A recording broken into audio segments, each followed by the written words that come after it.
So this is how I start my fire. I start with a little stack of wood over in the corner of my basket. They're pretty small pieces, under 12 inches long. Look over on this side. Got some small pieces of wood in there with a torch hitting them. Build it all kind of like a teepee. Now most of this wood is really dry bark and really dry rotten oak wood that should, once a little bit of moisture from raining the other day comes out, should just go up real quick. And I just let this get going, and once it's in a good blaze, I start adding on more chunks of wood that are about like that piece on top there. Just to give you an idea, it's a pretty small chunk of wood, but that's how I keep my smoker from getting too hot, is using real small pieces of wood, and I get a good clean burn that way. Anyways, once this starts going, I'll get another video. So now that the fire's going real nice, I'm gonna try to break it down a little bit and add in some more pieces of wood to get my coal bed going. I'm gonna hold this camera with my left hand. Try to do this with my right.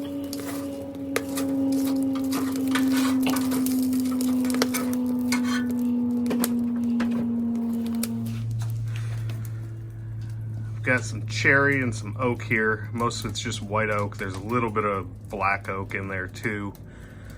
But I'm running pretty low on that. So the majority of what I'm doing right now is almond wood, since it's really easy to get around here. But I usually just come down and look through for a decent piece of wood. This is about right to start building some coal with. I'll just throw it up on top and let it catch and break down. Probably add in, I like to do a decent chunk too. That's white oak. It's gonna go up, once the moisture comes out, it should go up pretty fast. It'll be pretty hot, but it'll help get my coal bed going. So we'll come back in 10 or 15 minutes and check out what we got going for a coal bed.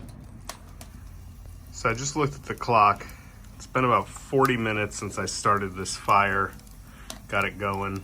You'll notice the wood's already knocked down a little bit. It fell down in there on its own, which is kind of what I try to let happen.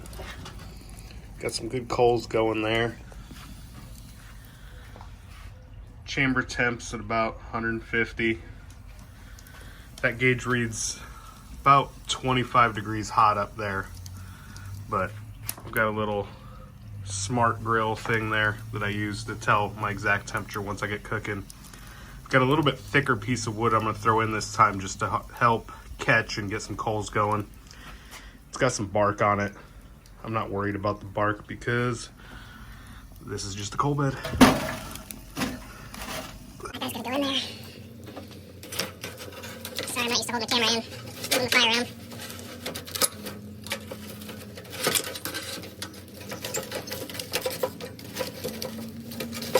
Try to keep everything over to one corner to keep my temperatures consistent in the cooking chamber. I find if I keep my fire over there in that corner, the far end of the firebox, I end up with a much easier to control fire and temperatures in the smoke chamber.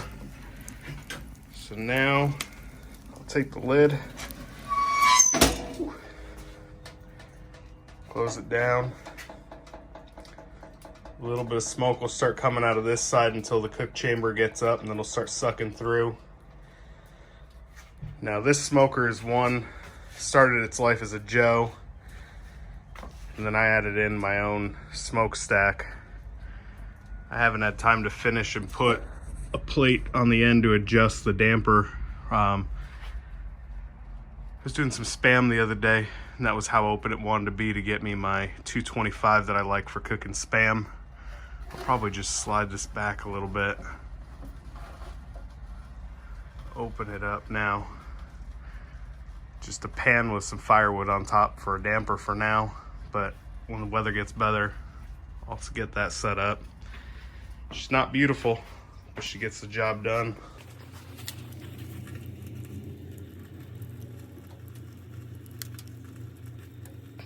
We'll come back in a little bit. So now this is how I get my firewood to the size I like it to be. I've just got a DeWalt chop saw with a wood blade in it. And for the Joe size firebox, which is what a lot of people have, I like to just put my wood across the bed of it, and I cut it at that length, and I get one solid length that's about the perfect width for the firebox, and then I'll get a little bit shorter chunk that I just use for in between. This is about my ideal thickness of wood. It's just a couple inches, but that size seems to burn real well in this firebox. So I'm gonna get to chopping, but it's too loud for the camera, so I'll see you in a little bit. So I started my fire about an hour ago. Meantime, I've been getting my wood all stacked up and ready to go. Got that oak on the right and the almond on the left, a little bit of cherry in there too. Who knows if I'll use it. Cleaned up my smoker while I was waiting for everything. We're just under 250 here, right about 300 here. Open up the firebox. Got a nice little fire going there. So normally I preheated wood, but I was so concerned with cleaning that I didn't do that. I'm just gonna choose a piece of wood here. Debating whether I want to use oak or almond, but I think I'm gonna put oak in at first. And I think I'll just go medium small piece since I got the temperature right where I want it. Put that in there.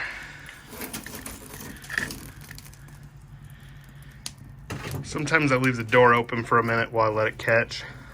Sometimes I close it right away. If I've preheated the wood, it usually just boom, goes right up. But I'm gonna close the lid now, and then I'm gonna go grab my brisket, my pulled pork, or my pork butt, put that in there, and we'll go from there. It's been about 10 more minutes. We're still right there at 300, just under 250. Went and grabbed my pulled pork and my brisket. They've both been seasoned with just the crap that I like to use: salt, pepper, a little bit of steak seasoning, and then there's a house seasoning on the pork butt, mainly paprika. It's a peg leg porker sort of rendition of rub that I found online. Throw that on there. So I'm gonna open this bad boy up,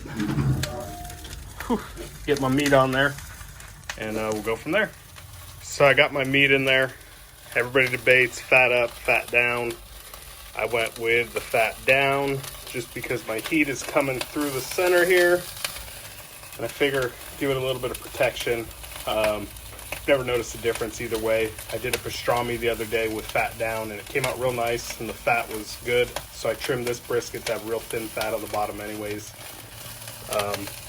Just a small gap between them that smoke can get through.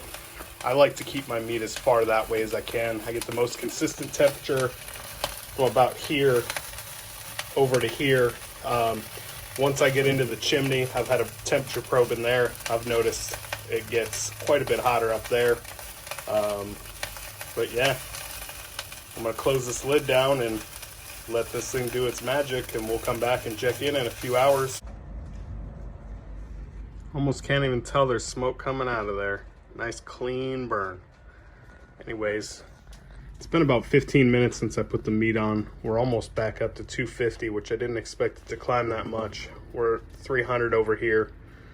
And then when I check my temperature probe, about 260 where my meat is, and then in front of it a little ways is 280. It's a little hotter than I like it to be on this one. If I can get that needle over to the left down to 225, and this one 275, 250, somewhere in there, notice that that's where I end up getting my best meat with this grill, this smoker. I don't often watch this gauge anymore because it shows too fast what's going on, and you end up playing with your fire too fast, making split decisions that you shouldn't have made. instead of just riding it out and waiting it out. Notice that patience works very well with barbecuing. The more patient I am at letting things happen, it just works. Got a beautiful little fire in there going. Got my door completely open right now.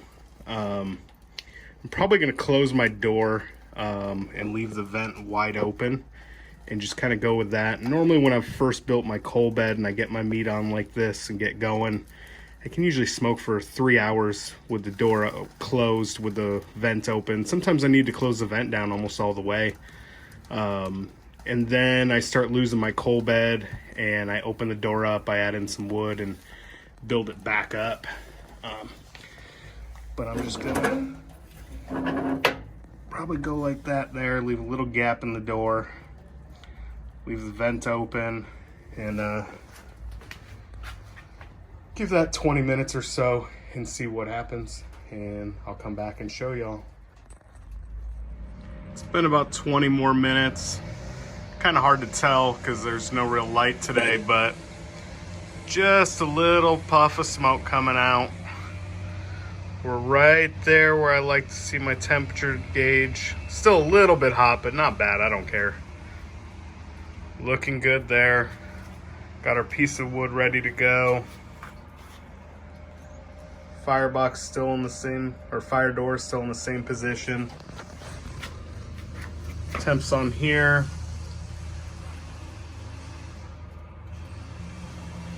Still showing hotter than I want, but that 240, that looks good. So I'll just pretend that that's the number. Let's see how our wood looks inside. Looks like we're just ready to add a piece.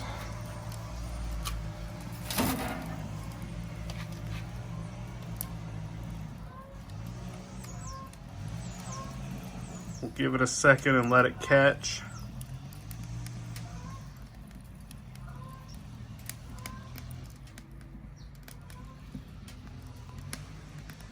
And there we go.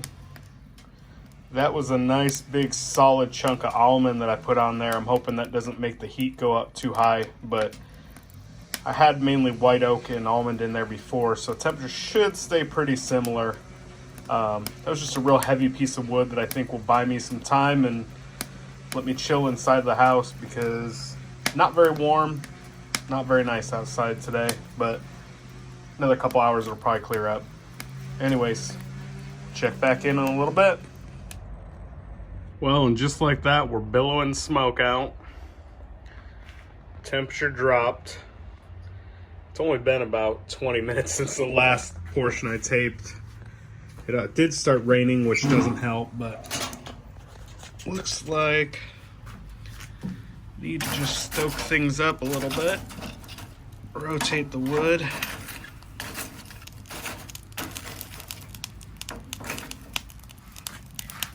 And I'll probably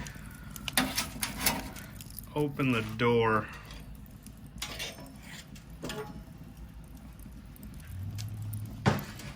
Then we'll give that a try.